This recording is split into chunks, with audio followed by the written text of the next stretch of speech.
Hello, this is Krishna Chaudhary. स्वागत है आपका हमारे सबके खूबसूरत से चैनल कृष्णा की क्रांति में। फिर वही अपना अंदाज पुराना शायरी के साथ। ध्यान दीजिएगा, दिल पे वार करेगी, दिल पे ना लगे तो नाम बदल देना कृष्णा, ठीक है नहीं?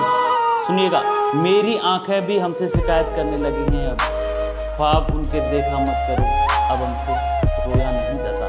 ध्यान दीजिए, दिल तो टूट गया होगा तो बिल्कुल समझ आ सकती है ये शायरी।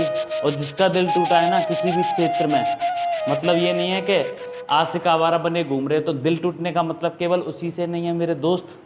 दिल ऐसे भी टूटते, एग्जाम दिया पास नहीं हो पाए, दिल टूटा। दिल टूटा, एक आग लगती है अंदर से। अंदर से आग का मतलब समझ आता है? आग निकलने का मतलब ये है कि अब अब की बार नहीं छोड़ना है मुझे, ठीक है कि नहीं? मुझे कुछ भी करना पड़े, रात दिन दोपहर सबके सब एक करने पड़े, लेकिन मैं करके दिखाऊंगा। ये वाली है ना, वहां मत ले जाना, ठीक? ध्यान दीजिएगा, आज क्लास 12th का एक टॉपिक है किरचॉफ के नियम। बहुत चांस रहते हैं आने के लिए, मैं आज ही खत्म करूंगा, 5 छोटी छोटी वीडियो बनाऊंगा। किरचॉफ के नियम आज खत्म कर लेंगे। देखिएगा, टॉपिक है किरचॉफ के नियम। एक साइंटिस्ट थे किरचॉफ, बड़ा बड़ा लिखूंगा, शिकायतें आ रही हैं। छोटा छोटा लिखते हो भाई, छोटा छोटा इसलिए लिखते हैं क्योंकि छोटा सा बोर्ड है, मैं भी छोटा हूँ, नाम मेरा छोटू, इसलिए। देखिए, किरचॉफ का नियम बड़ा बड़ा लिख रहा हूँ, ज़्यादा कुछ है नहीं इसमें, मिटा दूंगा साथ के साथ। किरचॉफ ने 2 नियम दिए थे। किरचॉफ एक साइंटिस्ट था, उन्होंने सरल परपथ चैप्टर से 2 नियम दिए थे। पहला नियम, प्रथम नियम की बात करेंगे। पहले नियम में क्या कहा, कैसे करके हमें याद करना है। प्रथम नियम, फर्स्ट लॉ, क्या कहा था? इसे संधि का नियम भी कहा जाता है। इसे क्या कहा जाता है? संधि का नियम। संधि का मतलब क्या होता है? जॉइंट। जॉइंट का क्या मतलब होता है? मिलना। मिलने का मतलब केवल वही नहीं, हाँ, मिलने का मतलब केवल वही नहीं, राधा जी आ गई, कृष्णा जी आ गए और यमुना जी पे वही गीत गाने। मिलने का मतलब है यहाँ एक पॉइंट है, जंक्शन जिसे कहा जाता है, जंक्शन रूल के नाम से भी जाना जाता है। जैसे आगरा जंक्शन, हाथरस जंक्शन, और भी सारे, बरेली जंक्शन, हमें पता नहीं है कि नहीं, है ना, हमें तो अपने से मतलब है। जैसे यहाँ से करंट ऐसे करके आई, यहाँ से करंट ऐसे करके जा रही है, यहाँ और भी आ रही है, तो ये फिक्स पॉइंट हो गया। यहाँ पे आ रही है, यहाँ से कुछ जा रही है, तो ये हो जाएगा संधि का नियम। समझना, संधि का नियम क्यों दिया गया, सबसे पहले समझिएगा। इसका नोटेशन होता है सिग्मा आई इक्वल टू 0 या फिर समेशन आई इक्वल टू 0। क्या कहना चाहता है? ये हमारा संधि है, मतलब कि जॉइंट है। इस पॉइंट पे कुछ करंट आ रही है, कुछ पर करंट यहाँ से जाएंगी, ऐसे करके मैं बना देता हूँ। कुछ करंट ये जो है जा रही हैं, ये जो है आ रही हैं, कहीं से भी आ सकती हैं, कहीं से भी जा सकती हैं। I1, I2, I3 मान लिया, ये है मेरा I4, यहाँ पे हुआ I5, ठीक है नहीं? ध्यान से देखना, जो जा रही हैं और कुछ आ रही हैं। जा रही हैं माइनस के साइन ले लेने हैं, माइनस का I1, माइनस का I2, माइनस का I3। आ रही हैं प्लस का लगा लो I4, प्लस का I5। इन सबको ऐड करोगे तो आंसर आएगा, मतलब सबको जोड़ने पे अलजेब्रिक सम क्या होना चाहिए? 0 होना चाहिए। यही बोला था इसने। नियम कैसे लिखा जाएगा, ध्यान से देखिए। इस नियम के अनुसार, पेन नहीं निकाला होगा, ना ही कॉपी होगी, बस सर आएंगे, एक शायरी सुनाएंगे, बढ़िया, हम इसका यूज करेंगे, किसी को पत्र में लिख के ऐसे करके दे देंगे। हैं, इधर देख ले, इधर देख ले। इस नियम के अनुसार, इस नियम के अनुसार, इस नियम के अनुसार सबसे पहले नियम की बात करेंगे। ऐसे लिखा जाता है, लिख लिया, ठीक है नहीं? किसी परिपथ में, किसी परिपथ में, किसी परिपथ में किसी भी संधि पर, संधि मतलब इस पॉइंट की बात कर रहा हूं, किसी भी संधि पर, किसी भी संधि पर मिलने वाली विद्युत धाराओं का बीजगणितीय योग 0 होता है। मिलने वाली विद्युत धाराओं का बीजगणितीय योग, अलजेब्रिक सम, बीजगणितीय योग क्या होता है? 0 होता है। क्या होता है? 0 होता है। ये हमारा क्या था? पहला नियम था, सिग्मा आई इक्वल टू 0।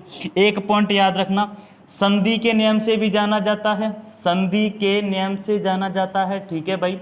संधि के नियम से जानेंगे, इसे जाना जाता है, जाना जाता है। इसके बाद एक पॉइंट और लिख लेना है, ऊर्जा संरक्षण के नियम पर आधारित है। किस पे आधारित है? पूछा जाएगा, किस पे आधारित है?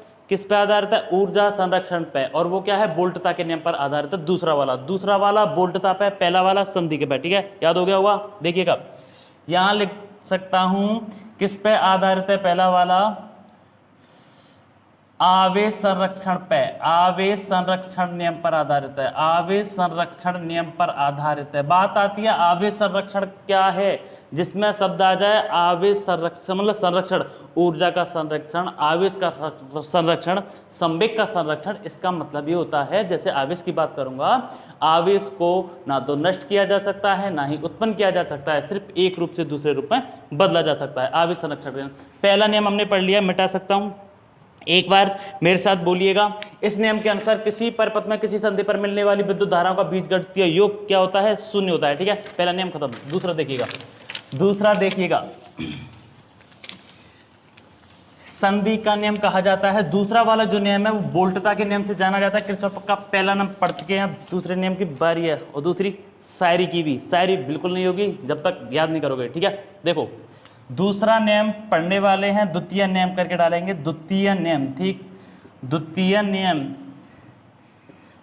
नियम ध्यान से समझना, बड़ा अच्छा नियम है। खतरनाक भी लगता है देखने में, लेकिन जो खतरनाक लगे उसको सिंपल बना दे, उसी को तो हम कहा जाता है भाई। देखिएगा यहाँ पे sigma I R equal to क्या याद करना है? Sigma E. कुछ लोग समेशन बोलते हैं, बिल्कुल टेंशन नहीं लेनी है। दिमाग में आ रहा हो पता नहीं क्या बता रहे हैं मास्टर जी। भाई एक ही बात होती है, समेशन का मतलब होता है जोड़, जोड़ का मतलब ऐसे करके दोनों का मल्टीप्लाई करके लगातार जोड़ते जाओ। I1 R1 plus I2 R2 plus I3 R3। ठीक है, नहीं ज़्यादा दिमाग नहीं लगाना है, केवल ये याद रखना है sigma I R equal to sigma E. ठीक, इसी से फॉर्मूला बनाऊंगा, इसको बोलूंगा विद्युत धारा, इसको बोलूंगा प्रतिरोध, ये हमारा हुआ विद्युत वाहक बल। ध्यान दीजिएगा, इस नियम के अनुसार इसी फॉर्मूले से बनाऊंगा, I R equal to sigma E है ना। ठीक है, इस नियम के अनुसार किसी परिपथ